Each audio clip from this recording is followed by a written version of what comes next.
हाँ, वंदे मातरम मित्रों। अफगानिस्तान के हालात से तो सभी लोग वाकिफ होंगे और आप लोगों को याद होगा कि पिछले साल कोरोना लॉकडाउन लगने के पूर्व तक लगभग 7-8 महीने तक शाहीन बाग में एक आंदोलन चलता रहा। शाहीन बाग की शेरनियों के नाम से, तो शाहीन बाग की महिलाएं और ये सब नाटक करके महिलाओं को आगे करके वहाबी सोच वाले सुन्नी चरमपंथियों द्वारा एक आंदोलन, एक लोकतांत्रिक तरीका दिखाने का नाटक शुरू किया गया। और उसमें उनकी मांग थी कि जब सिटीजन अमेंडमेंट एक्ट में जैसे जो कानून पास हुआ उसमें था कि 2014 के पहले जितने भी नॉन मुस्लिम्स हिंदुस्तान आए हैं पाकिस्तान, बांग्लादेश और अफगानिस्तान से, उनको भारत की नागरिकता दी जाए। तो इन लोगों ने इसको एक मुद्दा पकड़ा। दरअसल विषय ये नहीं था, विषय इसके अतिरिक्त कुछ और था, बहाना सीएए का था। इन्होंने कहा कि पाकिस्तान और अफगानिस्तान और बांग्लादेश के मुसलमानों को इसमें क्यों नहीं ऐड किया गया। और इस बहाने इन्होंने आंदोलन चलाया, अराजकता की, भारत विरोधी नारे लगे। सरजिल इमाम आया, उसने भारत के टुकड़े करने की बात कही। तमाम देशद्रोही गतिविधियां वहां संचालित हैं। हालांकि मैं इसे गृह मंत्रालय का फेल्योर भी मानता हूं। और इनके उस आंदोलन में कई लोगों का एक कैलकुलेशन है कि कम से कम 100 करोड़ से ज्यादा खर्च हुए। इसमें पीएफआई और हुर्रियत वगैरह फंडिंग कर रहे थे तमाम अवैध तरीके, और औरतों को आगे कर दिया जाता था। कुछ औरतों ने बताया कि हम इससे सहमत नहीं, हमें तो मालूम नहीं है ये क्या है, लेकिन घर के पिता, भाई, ससुर, पति, देवर दबाव बना के भेज रहे हैं हम लोगों को आंदोलन करने के लिए। संचालन पीछे से चरमपंथियों का था। खैर, इनका असली सीए का विरोध नहीं था। देखिए, अब इस समय अफगानिस्तान में, इनको तब अफगानिस्तान के मुसलमानों को बड़ी चिंता थी।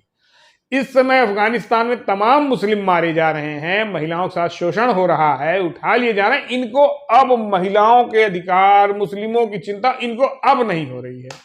जब सब सामान्य था, सब अच्छा था, सब बढ़िया चल रहा था, उस समय चिंता हो रही थी। अब जब चिंता करने का समय है तो इनको चिंता नहीं हो रही है, क्योंकि इनके पीछे सीए एनआरसी नहीं था, इनके पीछे बहुत इनकी कुंठा थी। चूंकि अभी तक सेकुलर सरकारें देश में रहती थी। सेकुलर सरकार मतलब कि जो इनको मनमानी करने दे वो सेकुलर। 2-2 बार पूर्ण बहुमत से मोदी जी की सरकार बन जाना, उत्तर प्रदेश में बम्पर बहुमत से योगी जी की सरकार बन जाना, राम मंदिर का रास्ता साफ हो जाना, 35 से 370, मस्जिद से आतंकियों की निकासी बंद, उनका प्रोडक्शन बंद, मदरसों में आतंकी शिक्षाएं बंद, इनके दौड़ा दौड़ा के आतंकियों की पिटाई मराई, डेली मारे जा रहे हैं अभी भी, सैनिकों के हाथ खोल दिए गए, 2-2 बार पाकिस्तान की पिटाई, उसके बाद हुर्रियत के सारे आर्थिक खाते बंद, नजर बंद, कुछ मारे भी गए, तलाक, हलाला, बांग्लादेशियों पर, रोहिंग्याओं पर, अवैध घुसपैठियों पर ताबड़तोड़ कार्रवाइयां। ये इससे इतने ज्यादा परेशान हो गए, इनकी मनमानी बंद की, इन्होंने अंत में विरोध किस तरह करते करते इन्होंने सीए पे विरोध करना शुरू किया। इनको कोई चिंता अफगानिस्तान के मुसलमानों की नहीं थी, पाकिस्तान के। इनको अपनी मजहबी कट्टरता को फैलाना था, जो अभी तक बड़े आराम से फैलाते थे, अब उस पर रोक लग गई है। तो इनकी ये कुंठा निकल के सीए के बहाने सामने आई। और सबसे आश्चर्यजनक आप सोचिए कि जो खुलेआम तालिबान का समर्थन करते थे, आतंकियों का समर्थन करते थे, अब उनसे पूछा जा रहा है कि अफगानिस्तान पे आपका क्या स्टैंड है, तो वो कह रहे हैं कि अभी हम भारत सरकार के स्टैंड को देख रहे हैं। भारत सरकार का जो स्टैंड होगा हम उसी के साथ हैं। इनके ये भारत सरकार के स्टैंड के साथ राम मंदिर पे नहीं थे, भारत सरकार के स्टैंड के साथ तलाक हलाला पे नहीं थे, भारत सरकार के स्टैंड के साथ 370-35 पे नहीं थे, लेकिन इस पे अफगानिस्तान के विषय पे भारत का स्टैंड देख रहे हैं। फिलिस्तीन और इजराइल में हमसे सैकड़ों किलोमीटर दूर झगड़ा होता है, तब ये भारत सरकार का स्टैंड नहीं देखते हैं। तब कहते हैं हम मुस्लिम भाई मुस्लिम भाई मुस्लिम भाई। खैर, मुस्लिम भाइयों, मैं शियाओं को इसमें अलग मानता हूं, शियाओं का इसमें कभी रोल नहीं रहता है।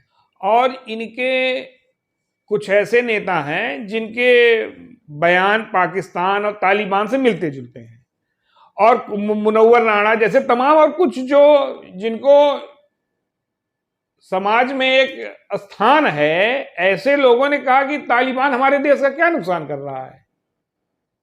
तो इन गधों से कौन पूछे कि भैया तुम मोदी हमारे देश का क्या नुकसान कर रहे थे, जो आप आंदोलन कर रहे थे। ये सरकार इस देश का क्या नुकसान कर रही है। अगर तालिबान इस देश का कुछ नुकसान नहीं कर रहे हैं तो मोदी योगी तो फायदा ही कर रहे हैं इस देश का। और यही बात आपसे बर्दाश्त नहीं हो रही है। जो अभी तक आपके जिद पे देश के टुकड़े कर देते थे, कश्मीर दे देते थे, अक्साई चीन दे देते थे, ये सब मनमानी बंद हो गई। आतंकियों को छोड़ दिया जाता था। और इस सीए के आंदोलन में शाहीन बाग के पीछे से कांग्रेस पार्टी का, वामपंथी पार्टी का और आम आदमी पार्टियों का खुलेआम समर्थन रहा, खुल के समर्थन किया और फंडिंग की।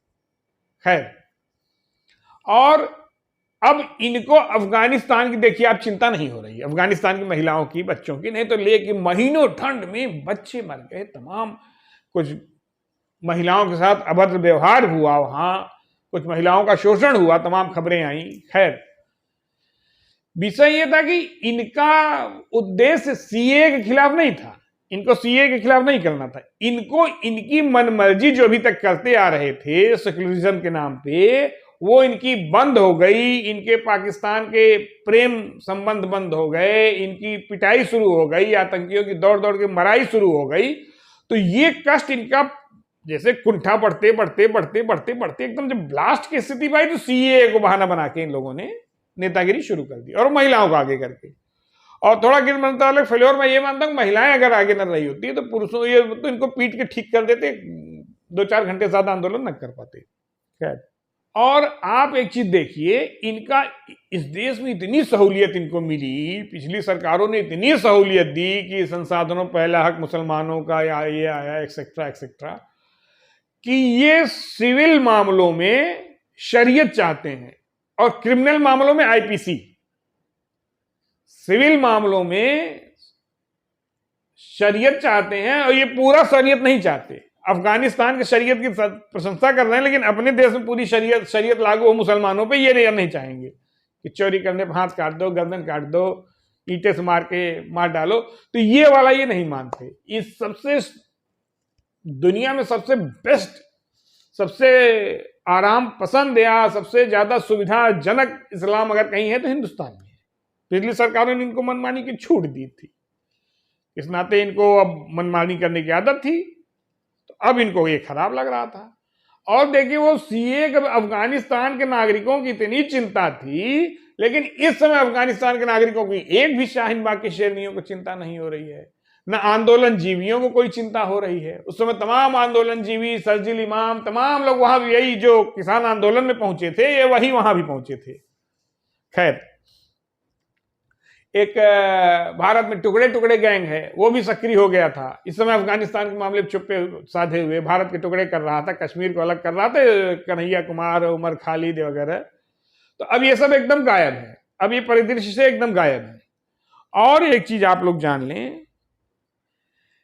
अमेरिका ने एक वहां बहुत खतरनाक खेल खेला है अफगानिस्तान में। ये भी बता देना सीएए के शाहीन बाग की शेरनियों को, अमेरिका पूरी अपनी योजनाबद्ध तरीके से वहां के राष्ट्रपति से मिलके उसने तश्तरी में अफगानिस्तान तालिबानियों को सौंप दिया।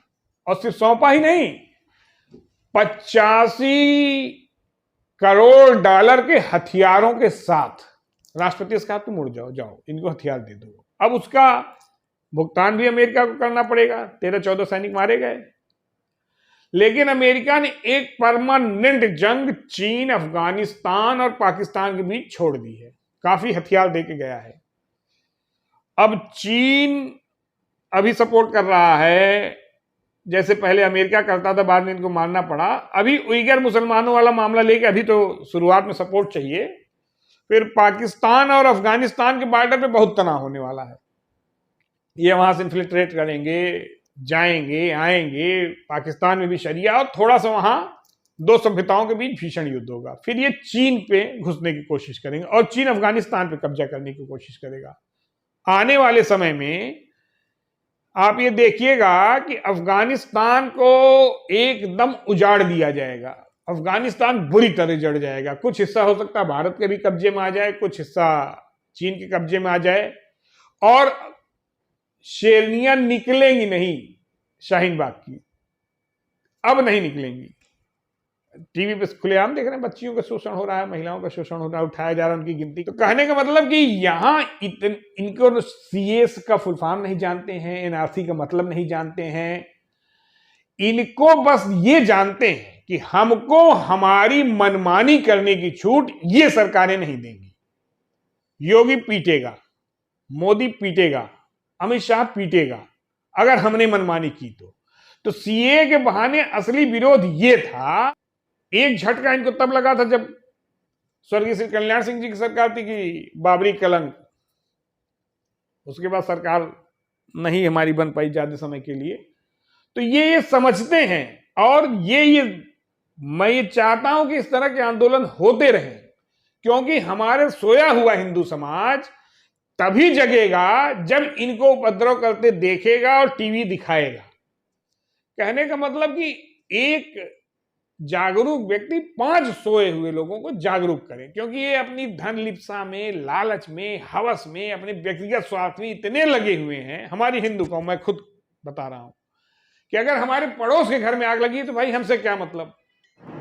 तो कहने का मतलब कि इनको मनमानी की छूट नहीं, और पिटाई गलत काम करने पे तुरंत शुरू हो जा रही है, और थोड़ा हिंदू समाज सोया हुआ है।